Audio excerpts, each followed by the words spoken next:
truth to be known.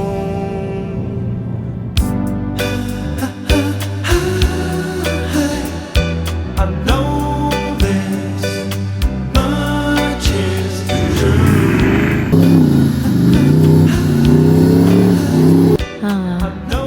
Wish I had a 76. Much is true.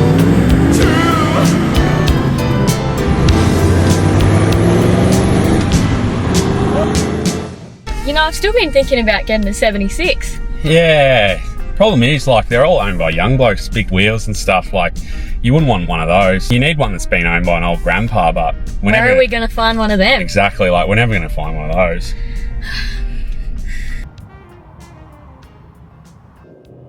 No way. Is that one over there?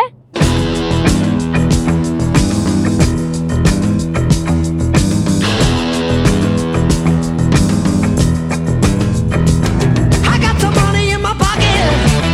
I got the cockies in my hand. I got myself a couple of tickets to see a rock and rollin' band. Come on, girl, just get on your shoes. We're gonna hear some sounds. Come on, babe, you know there ain't no time to mess around.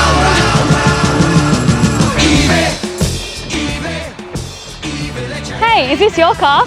Yeah, it sure is, and it's brand new. You mind if I have a look around it? Oh, yeah, of course you can.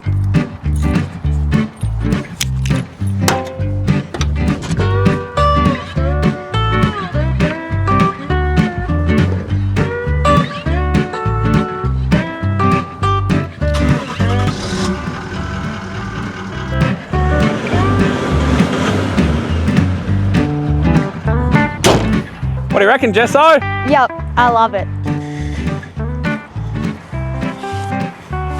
Will you take cash? Oh, you bet I will.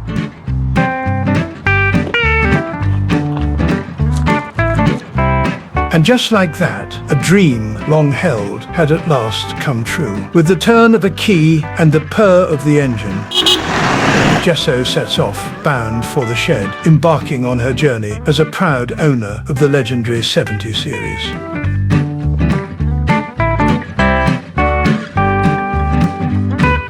Cobwebs cling beneath the bonnet.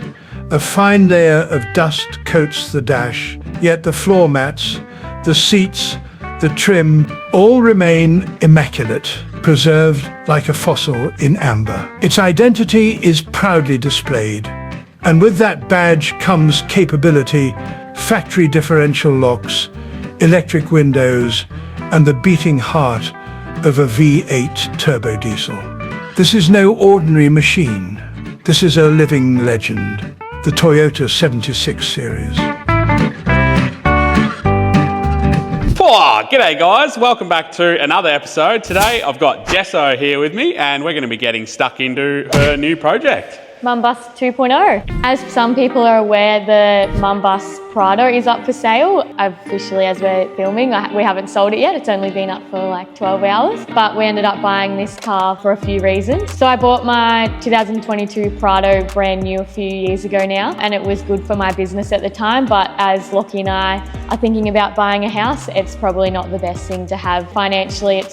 Even though it was for the business at the time, we've decided to go with a car that is half the price and we won't have any debt, so it means that we can go for a house. And we can have a nice new big shed to build cars in. Ooh. Jess also has been talking about 76 series for a while now, so she hasn't just gone and sold her car for the financial situation. She actually wanted one of these anyway. And it was a bit of a win-win situation. Yeah. Hopefully we're going to get the house and shed and have a cool 76. This car, we bought it off an older guy.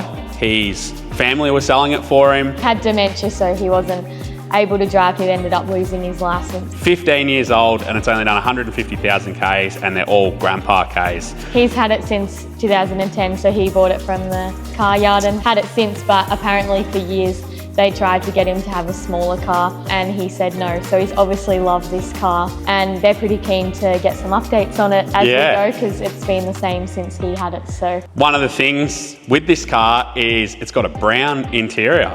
So we weren't too sure about the brown. At first, Jess was like, oh, I don't know about the brown.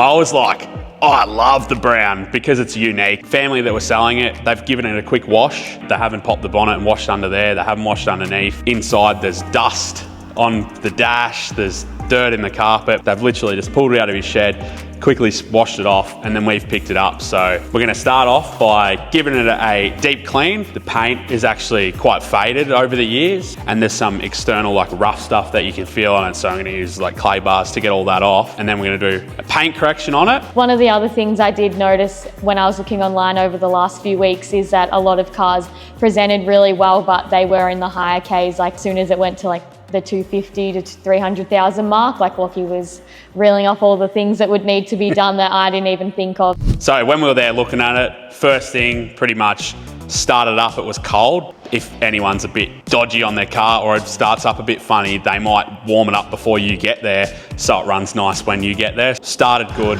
no smoke, run nice. Had a bit of a look around just externally. Then I popped the bonnet, pull the dipstick out, make sure the oil looks right level, right colour. Same with the coolant, make sure it looks nice colour, plenty of coolant in it. All of these 70 series V8s have the same plastic airbox. They have a problem with them where they get dusted. I popped the airbox lid off and it was spotless. They definitely haven't been on the Gibb River Road with 10 other cars in front of them or anything crazy. Definitely not. Yeah. Another one to check is the oil filler cap. So I just spun that off while it was running, just felt. Some of these motors will breathe heavy, even from brand new, but there was absolutely zero, which is a good sign. I mean, if I pulled that off and it was breathing sort of heavy through there, you might start to worry that it has had a bit of dust go through the motor or something like that. It's just a check you should do. With the motor running, how to listen around for ticks and stuff like that. You want to listen for lifters and valves and that kind of thing, just any unusual sounds. I listen through the snorkel and also listen through the exhaust because you might hear a valve or something crawled underneath.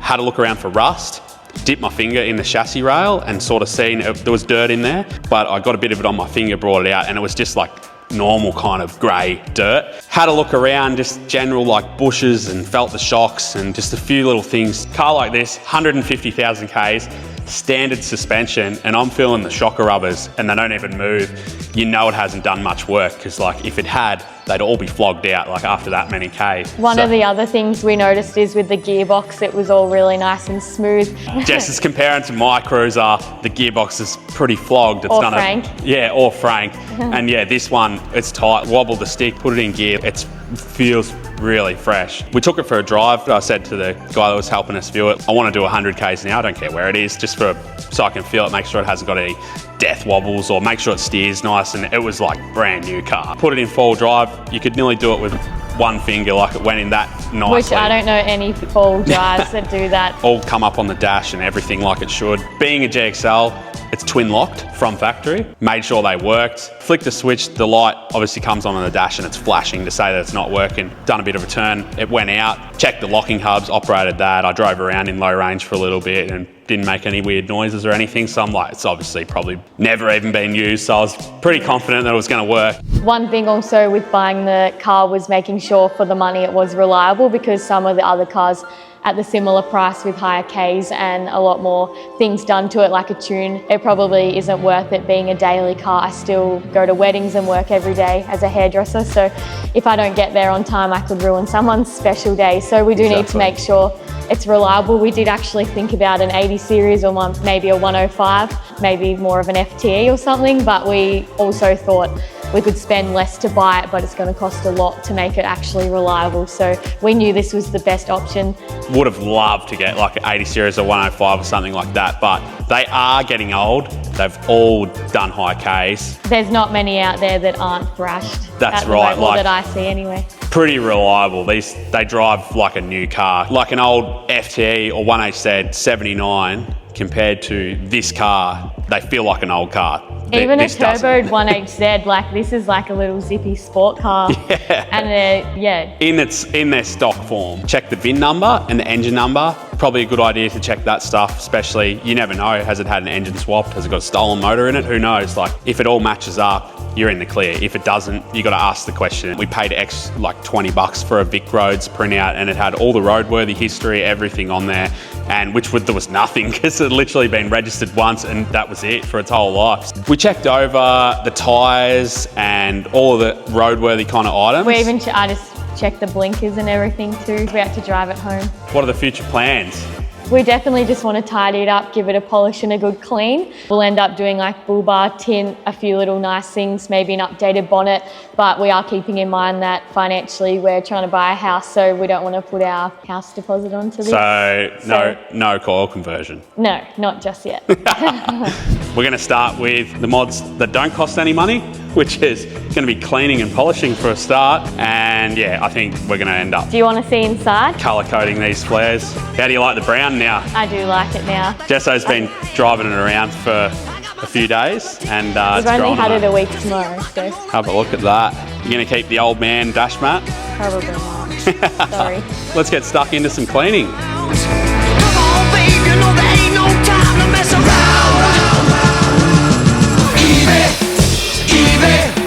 Evie, let your hair hang down.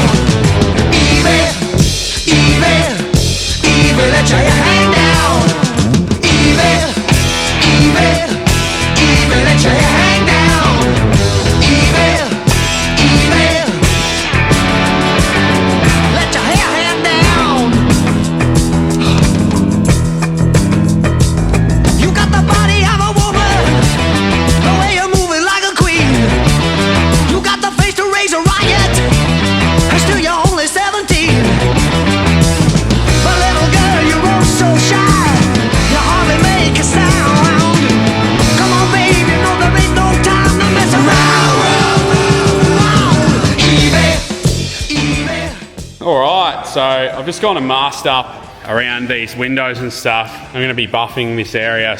These stickers here, probably don't really want to buff them too much, but they are old, so we're going to be replacing them. The lights and these plastic parts, actually I'm going to lightly run the buff over them to shine them up anyway, so I'm not worried about masking them up. Jesso's in here, doing a bit of cleaning. How you going there, Jesso? Good, it's looking brand new. It's coming up pretty good. This dash, she's just cleaned all that down, so going to get in all the little spots, but Like you think it's clean and then there's like another little bit that you start cleaning as well. I've got a new Kincrome polisher here. I've got some different pads here. This is a good little kit. Comes with a heavy cut microfiber polishing pad, which is actually the one that I'm using for this. Then it comes with a medium cut, a light cut, and a finishing pad. So it's got pretty much all the options in there, which is good. And then the products that I've got, Rupee's Bigfoot cutting compound. So that's what I'm mainly going to be using with this pad. Then I've got this high gloss finishing polish, so this is a more lighter polish, which I'll use a lighter pad for that one. So when I'm using this polish,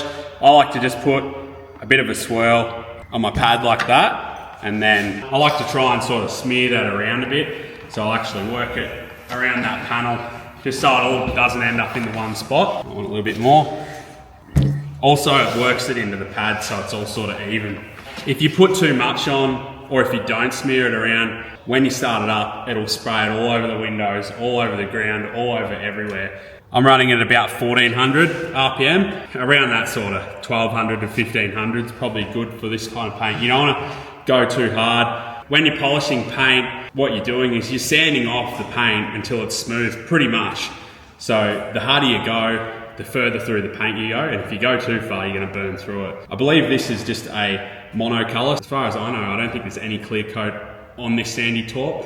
The same with white. All the metallic colours have got clear coat on them, so if you burn through that, you'll know about it. This here is probably a little bit more forgiving and a little bit easier to fix, being a simple colour, but I still don't want to burn through it, so. When using a machine polisher, it's important to let the machine do the work itself and not force it. When I polish a panel, I try and travel in one direction and then I go back over it in the opposite direction to try and make sure I got everywhere. Also, stay away from the corners, focus on the big flat areas, and you'll have less chance of burning through. To waste your time. The man broke, the man he a joke, so you gotta get loose with the Henny and the Coke. 3, 2, 1, girls wanna have fun.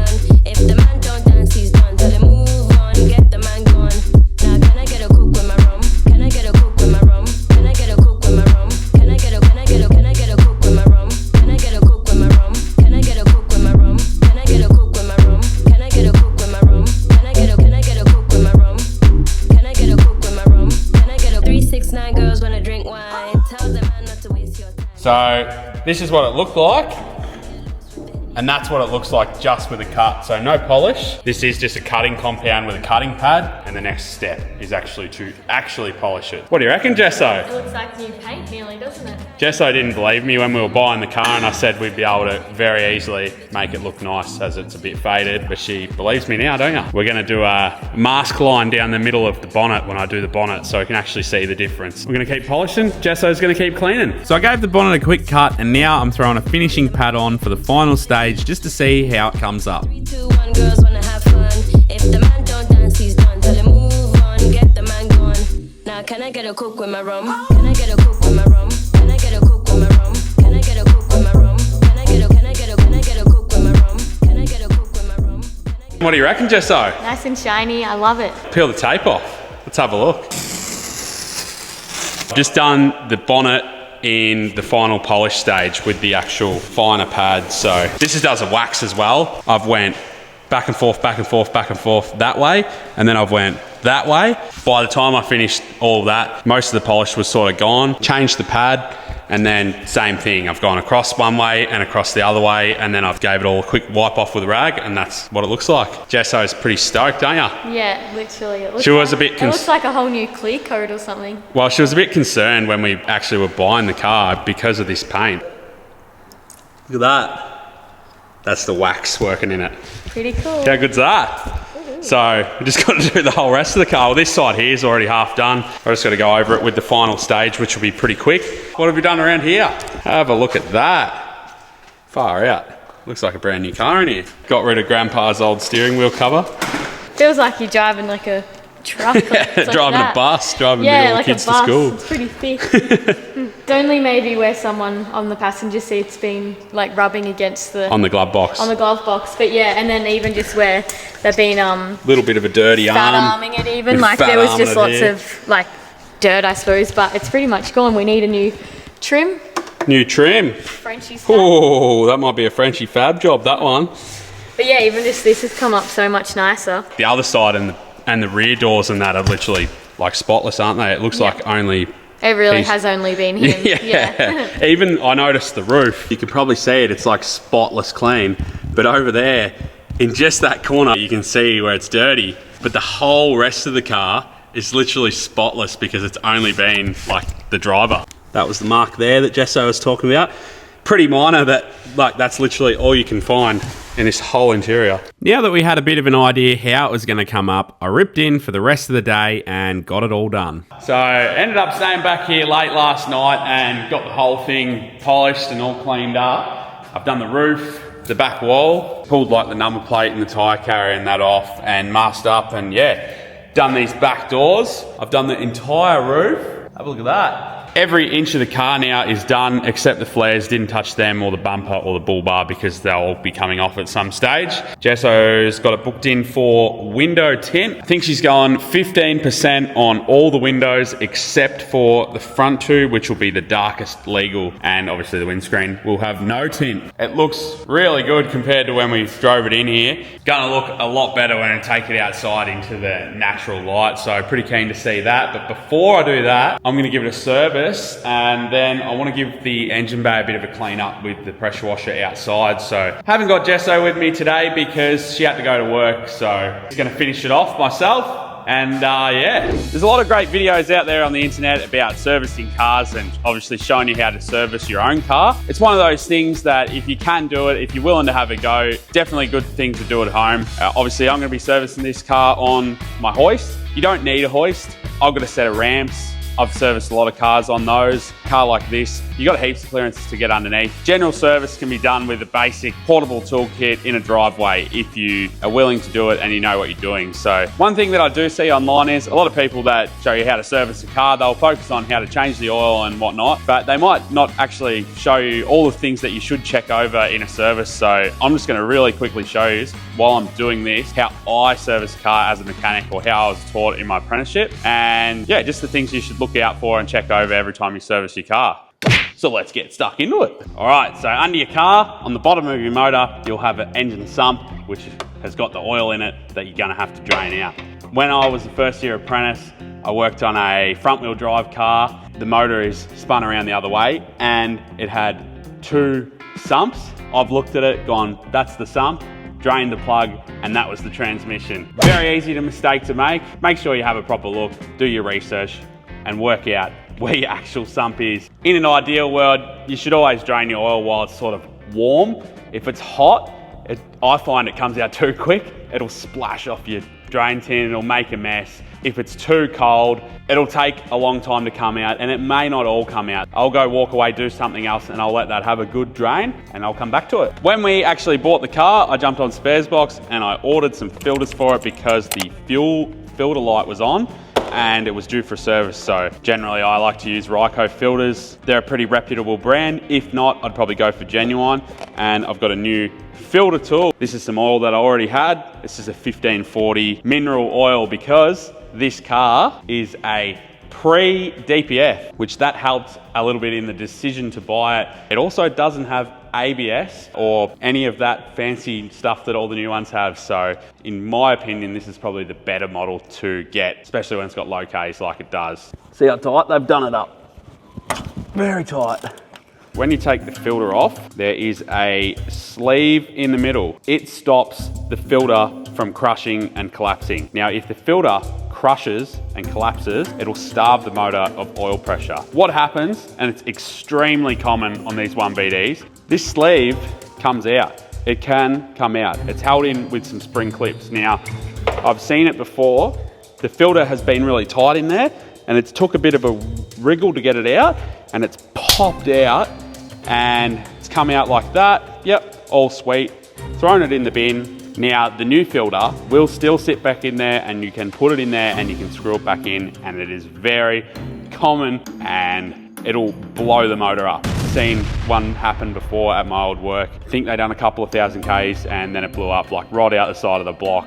Lost oil pressure. That was a 200 series, so 2 turbos and a motor. I think it was a 25 grand exercise just from this. So if you're servicing your 1BD at home, make sure that goes back in there. Most people would probably be thinking like, how the hell does this happen? Like, how would you miss that? But to be fair, a lot of the cars, I think the Ford Rangers and that with the cartridge filter, they don't have this sleeve. The sleeve's on the other end. So if you service all makes and models, there's a chance you may not realise, especially if it comes off with the filter, there's oil everywhere. It ends up in the drain tin and you just bang the new filter in and away you go.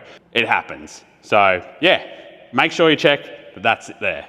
New O-ring, new filter, slide that over the sleeve because it's still there. Just dip my finger into the nice new oil and put some oil on that O-ring. If you don't put oil on this O-ring, it's going to be very hard for the next person to unscrew it, which is going to be probably me. All right, so filter's back in, sump plug's back in, and giving it a quick brake clean. Now that I've got the oil drain, I'm going to check some fluids, so usually 23 or 24, can't remember.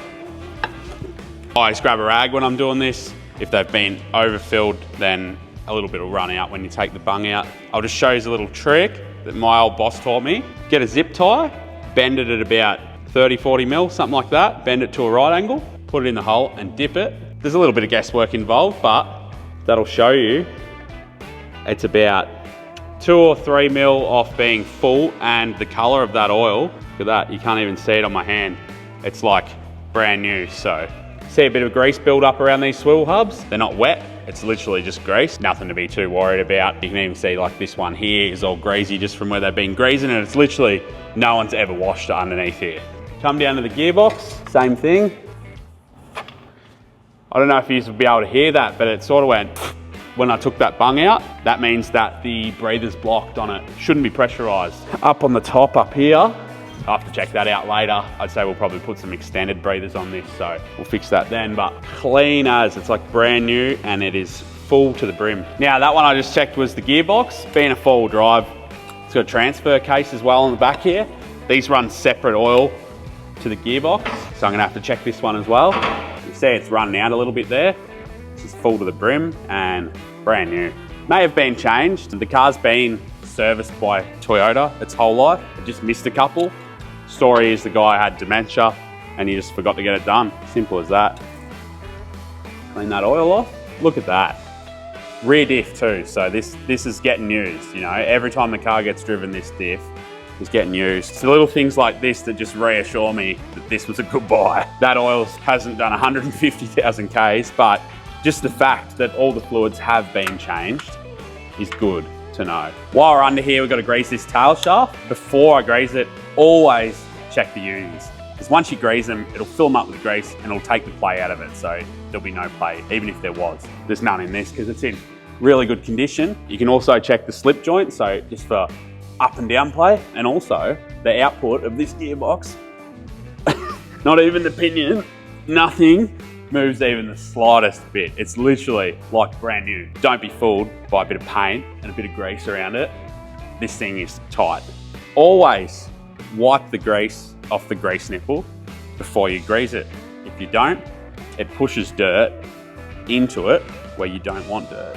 And when I grease these unis, I wait till I hear a bit of a crackle sound, and that's when I stop. As soon as you hear that, you don't want to go more than that or you're just blowing the seals out. Go.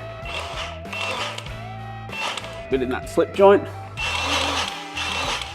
Check the front, same deal. No play. So I just put a bit of grease into these drag link ends. You can see that I've had heaps in them over the years, so only a little bit. You don't want to blow those rubber boots out on them or any of those kind of joints. Sometimes your rear suspension will have a grease nipple here and a grease nipple here and here. Because the suspension is still standard in this, they don't come with it from standard. Most of the aftermarket suspension comes with grease nipples, so obviously you need to grease those as well. Now what I do is grab a torch. These are my favorite torches, by the way, for the shed. Made by Steady, these little rectangle ones. I've got a few torches in here, but actually I've got about 4 of these. When I realised how much I liked them, I got more, so I never have to worry about them being flat. Once I've checked all the fluids, drained the oil, I like to go over and just check all the simple things like the brakes and stuff. So you can see the pads in through there. If you know what you're looking at, I've talked about it before. They're basically like brand new on this. Dare say he hasn't been too hard on the old brakes. Once again, looks like new. 70 series have disc brake rear. I can just see the pad in through that hole. I don't know if you will be able to see it, but there's heaps of meat on it. Same with that side, literally like brand new. Have a look around things like radius arm bushes. You'll be able to see up in that gap. They'll be cracked and look a bit old and crap. The actual rubber part is all I'm looking at here, and it looks like new, like it doesn't show any signs of wear. It's not sitting off center in the mount or anything silly. Sway bar bushes, these D-shaped bushes, they often tend to flog out too. While you're here looking at it, obviously check tyres for uneven wear. Look for oil leaks. You want to check gearbox for leaks and diffs for leaks and yeah, everything else. While I'm walking around, I like to just grab the shocks and have a wriggle. Can't even move them. These are standard, 150,000 Ks, and the car is 15 years old, and these are the standard shocks and the rubbers aren't even flogged. That's when you know a car has had an easy life. As I'm walking around, give them a spin, have a listen. One hand on the top, one on the bottom. Feel for play. Do that with all 4 corners. And then just have a good look with a torch. You never know what you're gonna see when you're servicing your car. Like, if you see something hanging down, you might see a broken exhaust bracket hanging down. You might see a loose U-bolt. Like, you look at the U-bolts, one of the nuts is missing. Like, I just look at everything, every nut and bolt. There's a chance you always could miss something, but having a good look around, especially if you see signs of black soot. You might see some soot around your dump pipe. It's got a crack in it, or it's broken off, or you might see some oil coming from somewhere, and then you follow that oil and you find something that's had a drama. Looking around this car, it's in unreal condition mechanically, just looks dirty, and that's about it. So I'm gonna put it down on the ground. I'm happy with underneath, and I'll show you the next things that I check. So now it's back on the ground. First thing that I always do is put the oil back in, because if you start this thing with no oil in it, it's gonna blow it up. These motors hold 9.5 litres. This is a 10-litre drum, so I've got to guess when there's 5 litres left, and that's when I stop. Once you fill the oil back up, you need to actually start the car. The reason that you need to start the car is because you want the oil to circulate through the motor and fill the oil filter and all the little places where there might not be oil in it to get the true level. But this car actually has an oil pressure gauge. So most cars have a little oil light. When that goes out, that's when you've had it running for long enough. On this car, let's watch the oil pressure gauge.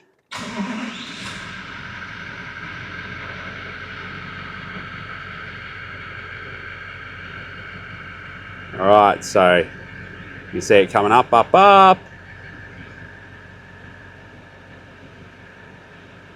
we go. So switch it off. You'll notice this time that it comes straight up.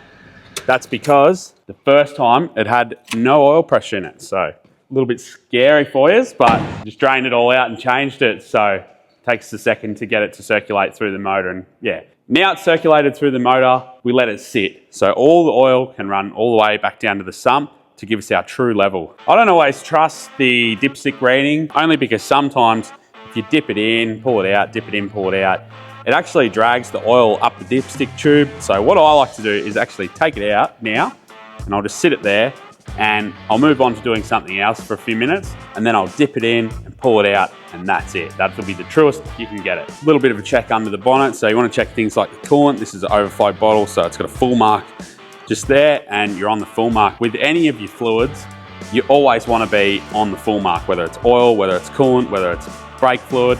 You want to be on the full mark, and the reason for this is, for those that don't realise, if you lose some of it, you've got a bit of time till it hits the low mark before it's actually a problem. So you might pick it up and realise. Not only am I checking the level, I'm checking the colour.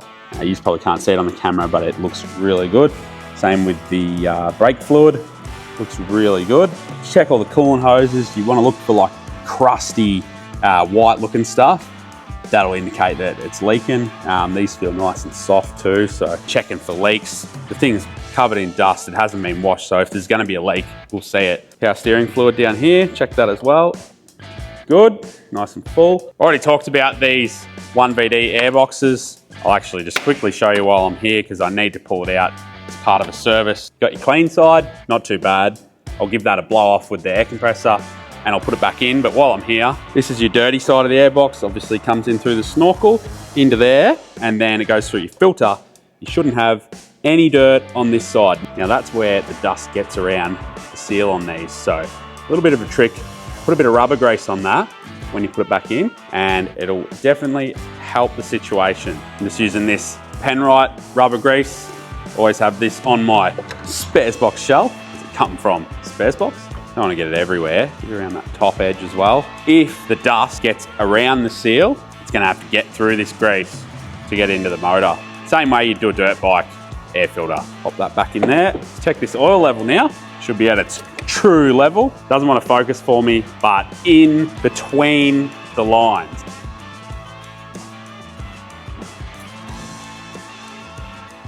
Spot on.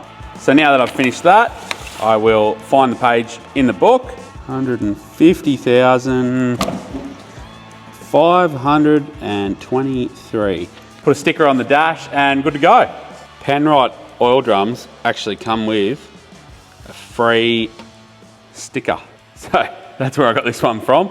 I'm just going to stick that on the windscreen so Jesso knows when we've got to service it next. No excuses. When you're servicing someone else's car, or even your own car, you're gonna get covered in a bit of dirt and a bit of oil, and it's important that you don't transfer that to the car's seats. So what I've got here, I keep this in the shed. This is actually from Outback Equipment, and it's like a temporary seat cover. Goes over the headrest there, like that, and then just goes on the seat like that. These are a good thing to carry around in your car if you're out fall driving and you get covered in mud.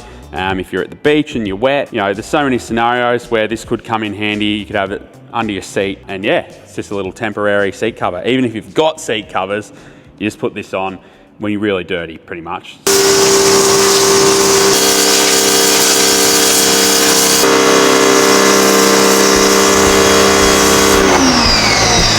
After a quick wash with my new Kincrome pressure washer, it's now time for the last job.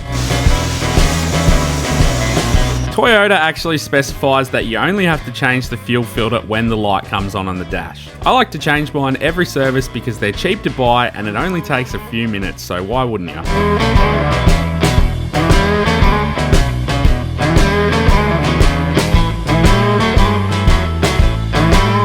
Once the new filter is in, I like to pull the fuel line off that goes to the motor. This way, when you prime it, most of the air gets pumped out, and once you see the fuel, you're right to put it back on and pump it up.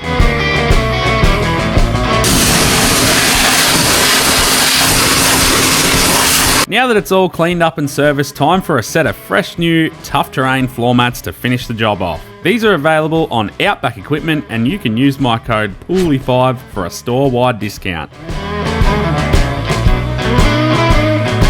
Time to take it outside and see how it come up.